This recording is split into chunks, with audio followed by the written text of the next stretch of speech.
Hi, welcome back to my channel. Ben Shapiro praised by Nicki Minaj for rap about charts in music video with Canadian rapper is one of the most Mad Lib sentences I've ever heard. And if I know anything about Ben Shapiro, it's that he loves the idea of Mad Libs. Really, I'm just surprised that the Daily Wire hasn't put out their own Mad Libs book that's about upset liberals. It just feels like such obvious wordplay. I'm shocked they haven't done it yet. Those guys will sell anything. The Canadian rapper I mentioned earlier is Tom McDonald, an artist who makes conservative rap songs. He's not a conservative who makes rap music. All of his songs are specifically filled with conservative talking points. Songs with titles like Fake Woke, Politically Incorrect, and Snowflakes. He's also very lyrical miracle with his pen, but he's not good at that part. He often brings new meaning to what it means for words to rhyme with each other. Trigger warnings used to be on TV for seizures, and now they're everywhere to protect millennials' feelings. We could all get along, but there's no stopping. Hey, everybody's wrong. That's a real problem. Hey, they don't want to hear it, but they still talking. Hey, soon enough, we running out of options. Stopping, problem, talking, options. We could all get along, but there's no stopping. No stopping what? If you're gonna rhyme stopping with problem, there's at least gotta be a reason for it, right? You get the idea. All of this music is very January 6th core. It's a loud expression of conservative rage that could be worse, but in a just nation, all of these people would still be held responsible for their actions. The first verse of his new song, Facts, featuring Ben Shapiro, is just more of that same slop. They call me offensive, controversial. There's only two genders, boys and girls. I could go through and point out all the things that are wrong in this song called Facts, but I'll just get a brief overview. The police have not been defunded. He's not the biggest independent rapper in the whole freaking world. His words. They can't cancel my message because I'm the biggest independent rapper in the whole freaking world. And he is, in fact, pushing guns, both in his song Gun Talk and in this song. Pro-choice pronouns, pro-love, you're progressive, but you ain't pro-gun, no one to protect it. Just silly to even entertain the thought that a modern conservative personality is like, guys, I'm not trying to get people to use guns. The Second Amendment is not that important to me. Beyond all the wrong stuff, there's also the weird stuff like fake pregnant Kaya, even your dog's a liar, and where are the American flags at? Once again, this guy is Canadian. It's like being upset you can't find any dumplings in a Taco Bell. They still do exist. You're just looking in the wrong spot. But I could have said literally anything over the past 2 minutes and it wouldn't have mattered because you're still thinking about the Ben Shapiro feature. You probably didn't even notice that I fully made up lyrics about Hassan Piker's dog. I do think a diss track about someone else's pet would be better than any of the music Tom McDonald's released. Anyway, in the music video, there are shots of Ben teasing him before he delivers his dissertation. And he's wearing a hoodie. It's kind of like when a late night host like Seth Meyers or John Oliver does stand up and you can see their legs. And you're like, I knew this was possible, but I feel like I'm not supposed to see you like this. His verse also has some airing of conservative grievance, but it's mostly about how cool it is to be Ben Shapiro. Let's look at the stats. I've got the facts. My money like Lizzo, my pockets are fat. Homie, I'm epic. Don't be a wap. Dog, it's a yarmulke. Homie, no cap. Yeah, for sure, dude. He says homie in his verse twice, which I think triples the number of times he said it in his life. Surely he said it once ironically, like, what's up, my homies? Yo, yo, yo, what's up, my homies? So, he talks all about his stats and facts and charts. Look at the graphs. Look at my charts. Obviously, they don't show those visually here because this is meant to be a cool song for cool people. I wish they would have put charts and graphs and statistics all around him. You're blowing money on strippers and cars. You going to prison. I'm on television. Dogs, no one knows who you are. I know he's not talking about me in this verse because I don't own a car. So that's a diss to you, Ben. Got him. I'm also not going to prison, not anytime soon. I got work later, which, but I wonder who he's talking about here. I wonder who Ben Shapiro thinks blows money on strippers and cars and is going to jail. We'll never know. He closes out by addressing his beef with Nicki Minaj and asking the audience for a favor. Nicki, take some notes. I just did this for fun. All my people download this. Let's get a Billboard #1. And he can claim some victory here. The song is the #1 song in the world.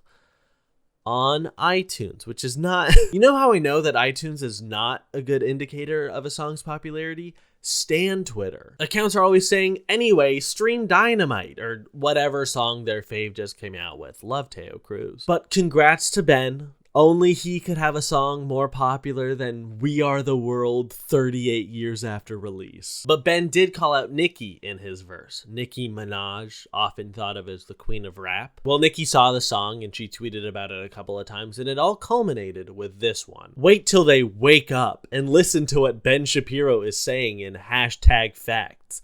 The outrage on this one will be a tad bit delayed. So I guess she's a Ben Shapiro fan? I don't know. If I was in beef with someone like she is right now, and my two most vocal defenders were Ben Shapiro and Jeffree Star, I would try to shrivel up like a raisin and exit my body. When she's been talking about the song, she's only mentioned Ben's name. She's never mentioned Tom McDonald. And he keeps quote tweeting her, being like, please, I did the song too. Please notice me. I'd love to see him perform it live, but if Ben did that, it would be like the end of Singin' in the Rain. There's a topical reference for you. Who would be the Kathy to Ben Shapiro's Lena Lamont? But you don't need me to tell you. You know, Ben Shapiro, the guy who said that rap isn't actually music, is not very good at making rap music. Especially given who he partnered with, this was not meant to be a good song. What's surprising to me is not how bad this song is, it's how hard they're pushing it. So the song comes out, you know people are gonna talk about it because it's a rap song with Ben Shapiro. What? That's crazy. Then Michael Knowles, another person who has a show with the Daily Wire, drops his reaction to the song. And I can't wait to see his insightful commentary. Take it away. They call me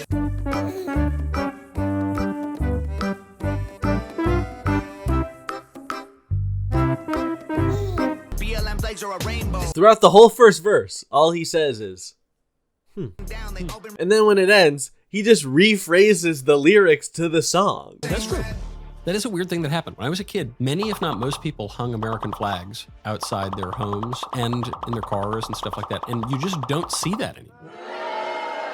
Come on, man. That's cartoonishly evil. If I said conservatives will see a pride flag and just start booing out of instinct, I would be called reductive. And you just don't see that anymore. Let's look at the stats. I've got the facts. My money like Stop listen, it. my pockets are fat. No. Homie, I'm epic. Get out. You've got to be kidding me. Was this AI or is this real? Ben Shapiro is not rapping. This is real? It's real. It's real. How did they, man, they kept this a secret, including to me? You know, I can't imagine it was hard to keep Ben Shapiro in a rap video a secret. All of the shots of Ben are in one of two places. One of them is his set, where, believe it or not, he films regularly. I guess Ben naturally has an inclination to be a rapper. I can assure you he doesn't. You know, when he said rap isn't real music, I just knew he was gonna be a rapper one day. Then I think he got distracted. He can't finish a sentence here. My question is, who wrote it? Who wrote the whole thing? And like, did Ben write his part? And man, the sunglasses lowered, you know, and the blunt, the spliff just came down out of the sky. But short of that, okay, what does he say here? It goes hard.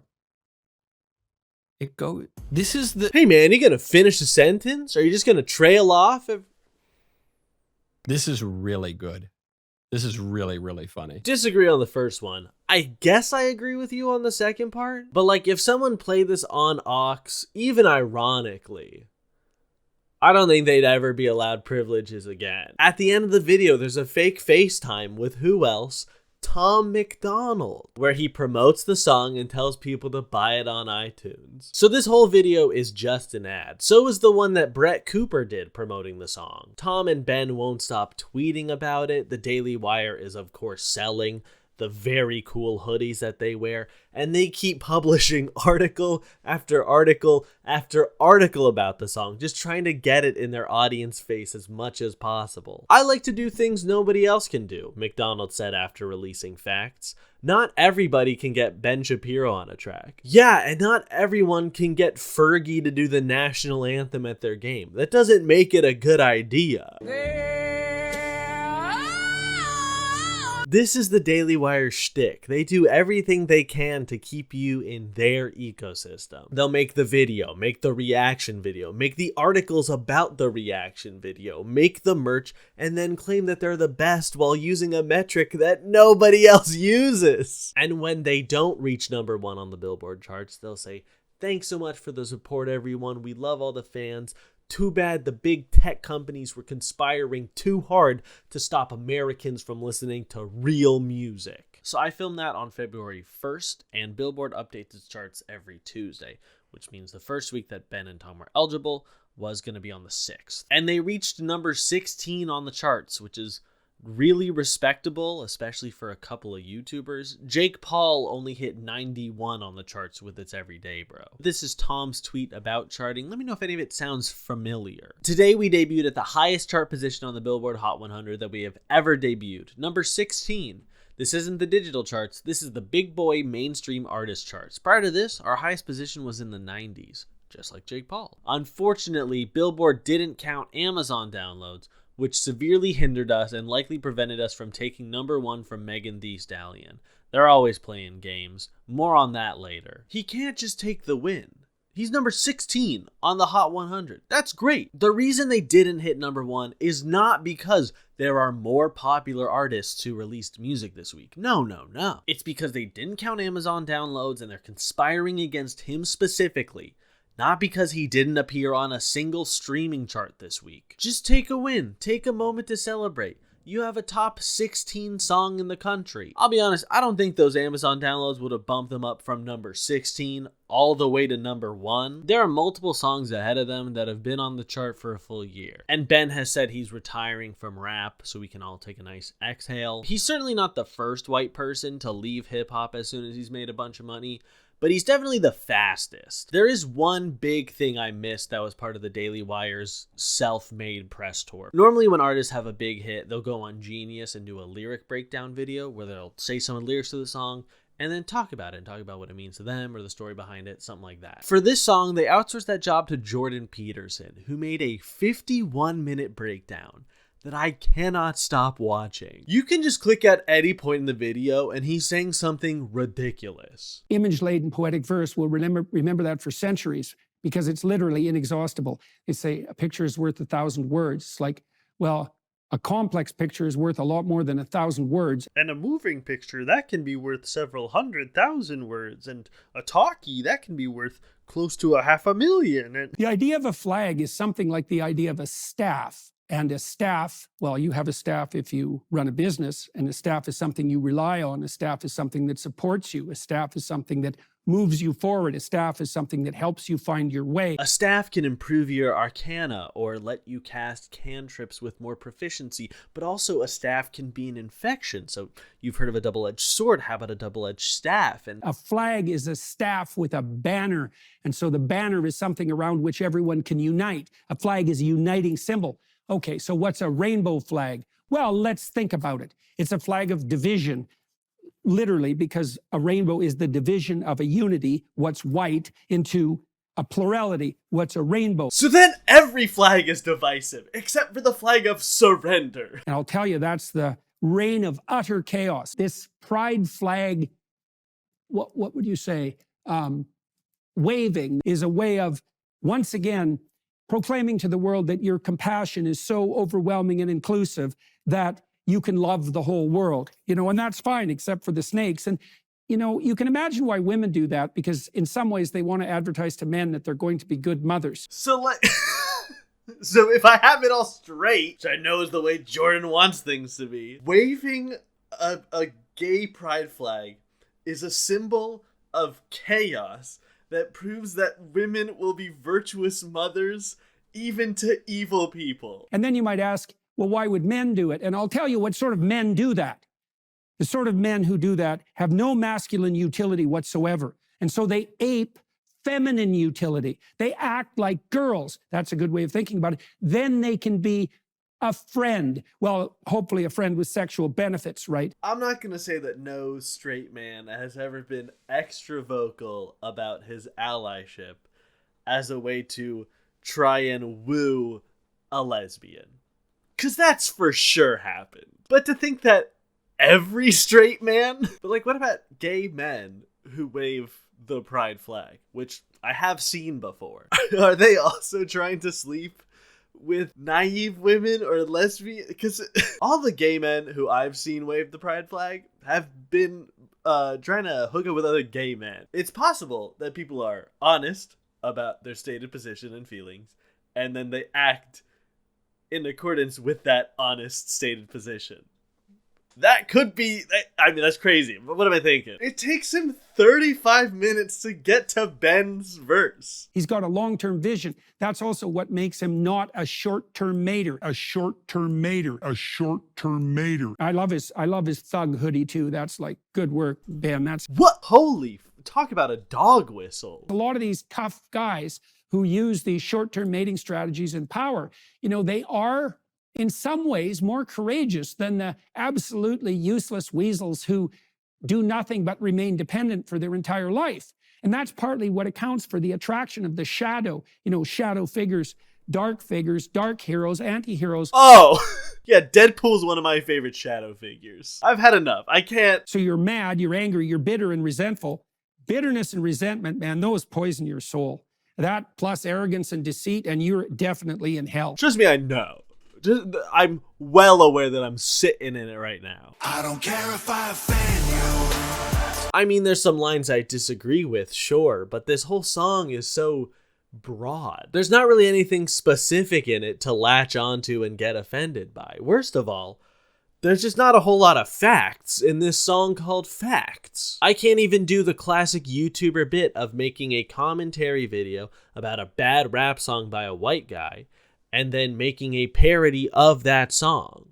Because who wants to hear a song that's just a bunch of facts? Sofia Coppola directed The Bling Ring, who won 17 Grammys. Sting, the season that comes before summer is spring. Angela Bassett did the thing. But thank you so much for watching this video. I hope you enjoyed it. If you did, and you wouldn't mind leaving a like or subscribing, I'd really appreciate that. Let's get this video to #1 on trending. And if it doesn't, that's just big tech suppressing Lil H. Has nothing to do with the fact that by the time this video's out, the song will be a week and a half old. No, it's them who's in the wrong, not me. My mom's gonna love that Singing in the Rain reference. She's gonna be so happy. Again, thank you so much for watching this video. It does mean a lot to me. And hopefully I'll see you in the next one. Bye-bye.